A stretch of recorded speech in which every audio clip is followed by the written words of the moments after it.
अपयश म्हणजे यशाची पहिली पायरी. आपण लहानपणी चालायला शिकत होतो तेव्हा किती वेळा पडलो होतो, आठवते का? कोणी म्हणलं का तू चालू शकत नाहीस? नाही ना, कारण अपयश तेव्हाही होतं, पण आपण त्याला थांबू दिलं नव्हतं. आज मात्र एकदा अपयश आलं की आपण स्वतःवर शंका घेतो. का? कारण आपल्याला वाटतं मी कमी पडलो, मी हरलो.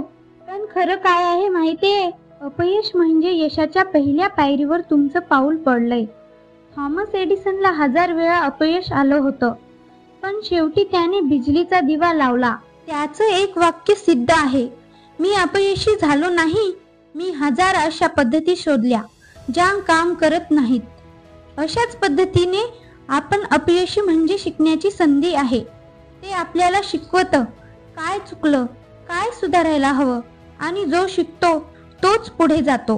म्हणूनच मित्रांनो, अपयश आलं की रडू नका, रुजवा, कारण ते तुम्हाला तयार करते मोठं यश मिळवण्यासाठी.